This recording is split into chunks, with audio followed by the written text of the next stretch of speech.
अपने अपने मोबाइल कैमरों में वो तस्वीरें कैद करने के लिए बहुत ही उत्सुक नज़र आ रहे हैं।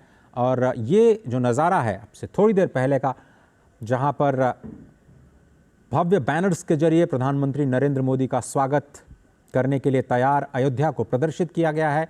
और ये जो सड़क है वो सीधे मुख्य राजमार्ग से जुड़ती है, जिसको कि आउटर बाईपास रोड कहा जाता है। वहाँ से होते हुए आप सीधे जो नया घाट का निर्माण किया गया है लता मंगेशकर चौक, वहाँ पर प्रवेश कर सकते हैं। और 6 से 8 लेन की बड़ी सड़क बनाई गई है, बिल्कुल चौड़ीकरण किया गया है, पूरा विकास पुनर्विकास किया गया है, सारी सुविधाओं का और सुरक्षा के व्यापक इंतजाम। प्रधानमंत्री का प्रवेश हो चुका है अयोध्या में और इस रोड शो के बाद ये सीधे प्रधानमंत्री का काफिला पहुंचेगा रेलवे स्टेशन। और रेलवे स्टेशन, जैसा कि वहां पर हमारे वरिष्ठ संवाददाता शैलेंद्र मिश्र बता रहे हैं कि वहां की तस्वीर बिल्कुल बदल चुकी है। और आप समझें कि रेलवे स्टेशन से मुख्य राम मंदिर की जो दूरी है वो बहुत ज़्यादा नहीं है। आप चाहें तो स्वयं पैदल चल करके भी राम मंदिर के दर्शन के लिए जा सकते हैं। हनुमानगढ़ी उससे पहले पड़ेगा। कहा जाता है कि अगर आप अयोध्या में पदार्पण कर रहे हैं तो सबसे पहले आपको वहाँ के वर्तमान राजा धीराज हनुमानगढ़ी में विराजित हनुमान जी की आज्ञा लेनी होगी, आदेश लेना होगा, और उसके बाद श्री राम जन्मभूमि में श्री राम लला के दर्शनों के लिए आप जा सकेंगे। और अयोध्या में जो रेलवे स्टेशन है वहाँ से थोड़ी ही दूर पर अगर आप पैदल भी चलना चाहें, बहुत ज़्यादा आपके पास सामान नहीं है, तो आप सीधे रुक कर सकते हैं हनुमानगढ़ी का।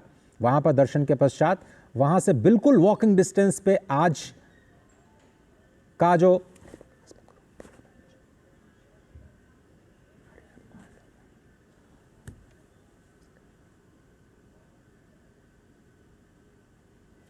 आशुतोष शुक्ला हमारे साथ जुड़ रहे हैं हनुमानगढ़ी से। नमस्कार आशुतोष, बहुत धन्यवाद वक्त निकालने के लिए।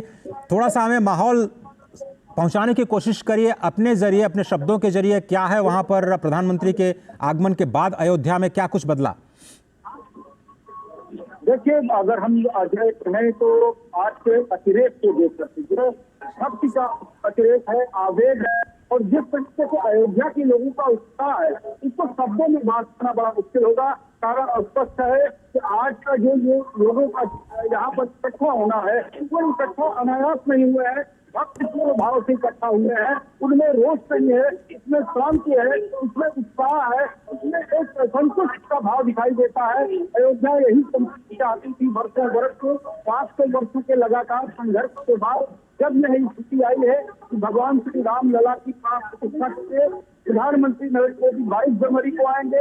लेकिन उसके पूर्व अयोध्या को नवनिर्मित करने के लिए, अयोध्या को पूरी तरह से धार्मिक पर्यटन के रूप में, धार्मिक पर्यटक स्थल के रूप में विकसित करने के लिए अनेक कार्यक्रम, जिसमें एयरपोर्ट हो, चाहे रेलवे स्टेशन हो, चाहे यहाँ सड़कों का सुधार हो, या मूलभूत सुविधाओं का विकास हो, जिससे कि देश और विदेश से आने वाले भक्तों को कोई समस्या न यहाँ पर हो, उन सारी चीजों की व्यवस्था प्रधानमंत्री और मुख्यमंत्री और उत्तर प्रदेश और केंद्र की सरकारों का जो सौजन्य रहा है, सौजन्य को यहाँ पर धन्यवाद देने के लिए अयोध्यावासी पूरे नगर सड़क होते हुए भगवान। इस वक्त आप देख रहे हैं आपकी स्क्रीन पर वेद मंत्रोच्चार के जरिए उनका स्वागत किया जा रहा है, फूल मालाओं के जरिए प्रधानमंत्री का स्वागत। और आशुतोष शुक्ल लगातार पल पल पर जो हमारी गतिविधियां उस पर नजर रखे हुए हैं। राजेश राज हमारे साथ तक की यात्रा जब करेगी,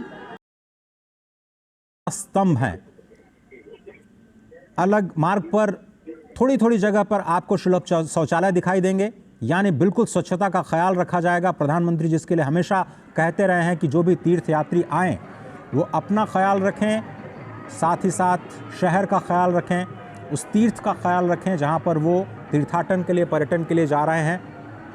ये जो स्तंभ है अभी उसकी खूबसूरत आभा आप शाम को देखिएगा, जब यहाँ पर ज़बरदस्त लाइटिंग होती है तो इन स्तंभ के जरिए कैसे एक विकास का द्वार आपको दिखता है। ये बिल्कुल लता मंगेशकर चौक पर इस वक्त प्रधानमंत्री का काफिला पहुंच चुका है। बहुत ही खूबसूरत तस्वीरें, अनेक संगीत और वाद्य यंत्र के साथ सैकड़ों लोग इस वक्त लता मंगेशकर चौक के पास प्रधानमंत्री नरेंद्र मोदी का अभिवादन करते हुए उत्सुकता। कारण स्पष्ट है, भगवान राम राजा दशरथ के पुत्र राजकुमार जिन्हें गद्दी मिलने जा रही है, उनका राज्याभिषेक होने जा रहा है, उन्हें वन गमन की जो है अनुमति दी जाती है, आदेश दिया जाता है। और जब भगवान राम राजकुमार के रूप में वन में जाते हैं और वहां से 14 वर्ष के बाद लौट करके आते हैं तो मर्यादा पुरुषोत्तम श्री राम के रूप में होते हैं। भगवान श्री राम ने न कोई उपदेश दिया, न कोई ज्ञान की बात कही। श्रमेधस्य यज्ञस्य लभते फलम, एक एक पद। देखिए अजय, अगर उत्तर प्रदेश की आप बात करते हैं तो उत्तर प्रदेश में सिर्फ अयोध्या नहीं, मथुरा, काशी और प्रयागराज ये ऐसे तीर्थ स्थान है जो सनातन धर्म और सनातन मतावलंबियों के लिए संपूर्ण दुनिया से बहुत ही पवित्र है। यहाँ पर जो भी व्यवस्था होगी, जो भी आर्थिक विकास होगा, जितना यहाँ की संरचना बढ़ाई जाएगी उतना ही आर्थिक विकसित होने की संभावनाएं यहाँ पर अपार रूप से हैं। वाराणसी में जब से विकास के कार्य जो है तमाम स्तर पर काफी विश्वास कॉरिडोर बना, आप जान सकते हैं कि वहाँ पर किस तरह से दर्शनार्थियों की तादाद में वृद्धि हुई, किस प्रकार से वहाँ का कृषि उद्योग जो है वो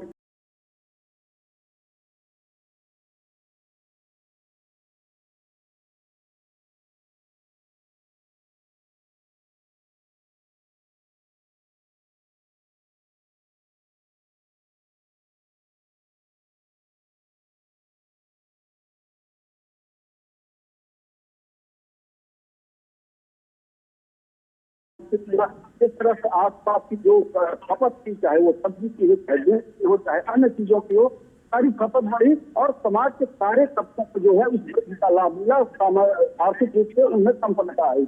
वही स्थिति कमोबेश अयोध्या में भी लाने की कोशिश की जा रही है। जब पर्यटन बढ़ेगा, लोग आएंगे, जरूरतें बढ़ेंगी और उसके बाद जो है कहीं न कहीं जो है अयोध्या के लोगों की जो वार्षिक इनकम है उसमें भी फर्क पड़ेगा, उनके रहन सहन में फर्क आएगा। लेकिन जिस तरह का दृश्य अजय इस वक्त आप अयोध्या की सड़कों पर देख रहे हैं, मैं धाम में बिताएंगे और वहां पर इतनी बड़ी विकास का निर्माण किया गया है, वो दर्शन करना चाहते हैं।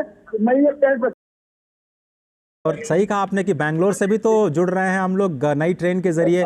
बहुत जल्दी विश्वेश्वरैया टर्मिनल से अयोध्या को जोड़ते हुए नई ट्रेन वहां से भी चलने वाली है। बिल्कुल, आज जो 2 अमृत भारत ट्रेन का परिचालन हो रहा है अजय, उसमें अयोध्या से एक दरभंगा और दूसरी जो ट्रेन है वो मालदा टाउन और बेंगलोर के बीच जो है वो अमृत भारत का परिचालन हो रहा है। और आने वाले दिनों में ये उम्मीद की जा रही है कि जैसे अयोध्या धाम रेलवे स्टेशन का कायाकल्प कर दिया गया, रात जब रेल मंत्री अश्विनी वैष्णव का मैंने इंटरव्यू किया था तो अश्विनी वैष्णव ने यही कहा कि आज इसकी कैपेसिटी 20,000 है, लेकिन आने वाले दिनों में 1 लाख लोगों के आवाजाही की कैपेसिटी बनाने की क्षमता हम अयोध्या धाम रेलवे स्टेशन पर रखेंगे। और स्टेशन के सबसे ऊपरी हिस्से पर जाकर के जब हमने देखा तो एक रूफ जो है वो तैयार किया गया है जिस पर भी मुसाफिर आकर के बैठने का काम करेंगे। रूफ लॉन्ज उसको कहा जाएगा और वो एक बेहद खूबसूरत नजारा प्रस्तुत कर रहा है। तो कुल मिलाकर हम देख सकते हैं कि जब यहाँ पर अयोध्या जो लोग आएंगे तीर्थाटन करने के लिए और उनकी हसरत होगी कि माता जानकी की भूमि सीतामढ़ी हम जाएं और सीतामढ़ी से फिर जो रामचंद्र जी का जो ससुराल है जनकपुर वहां तक की यात्रा करें, तो कहीं न कहीं राजा दशरथ और राजा जनक की जो दोनों नगरी है वो नगरी दोनों अपने को एक दूसरे को एसोसिएट करेंगे, संबद्ध करेंगे। और जो यहाँ तीर्थाटन करने वाले लोग हैं राजेश, जब भगवान राम की वर यात्रा श्री अयोध्या धाम से निकली जनकपुर पहुंचने के लिए तो कई सारे दिन लग गए, क्योंकि उस वक्त तो रोज लोग पैदल चला करते थे, रथ के द्वारा चला करते थे। लेकिन आज जो यात्रा है विकास की इस नए परिवेश में, आधुनिक परिवेश में समय की जो सीमा है बहुत कम हो जाएगी। ये जो अमृत ट्रेन आप बता रहे हैं, कितना समय लगेगा पहुंचने में माँ जानकी की धरती से भगवान राम की अयोध्या धाम तक? देखिए, अयोध्या धाम जो ट्रेन अभी इनॉग्रल जो ट्रेन है, जिस ट्रेन में मैं सफर करूंगा गोरखपुर तक, हम बाबा गोरखनाथ की धरती तक हम जाएंगे, तो गोरखपुर तक हम 2-2:30 बजे के आसपास पहुंचेंगे। और यह ट्रेन दरभंगा आज रात तकरीबन 12 बजे के आसपास जो है, ये 12 बजे के आसपास 12 बजे से के ऊपर जो है ये ट्रेन पहुंच जाएगी। और उससे पहले जो है सीतामढ़ी जो है माता जानकी की जो धरती, वहाँ ट्रेन पहुंचेगी। जनकपुर मतलब कमोबेश 10-12 घंटे का आप सफर कह रहे हैं कि 10-12 घंटे में आप आराम से आराम से वहां और से जनकपुर से अयोध्या धाम पहुंच सकते हैं। चलिए, सबसे बड़ी बात है अजय की जो ट्रेन है, जी। ये ट्रेन फुल्ली जो है नॉन एसी ट्रेन है, और जो पहले सवारी गाड़ियां चलती थी उन सवारी गाड़ियों को इतना अपग्रेड किया जारी कर रहा है, और इसमें अमृत भारत एक्सप्रेस जो है ये मील का पत्थर साबित होगा। और इसकी जो एक नई टेक्नोलॉजी है अजय, वो मैं आपको संक्षेप में बताना चाहूंगा कि ये पुश-पुल, मतलब जो दोनों ट्रेन के इंजन के बीच जो जगह खाली होती थी और ट्रेन में कई बार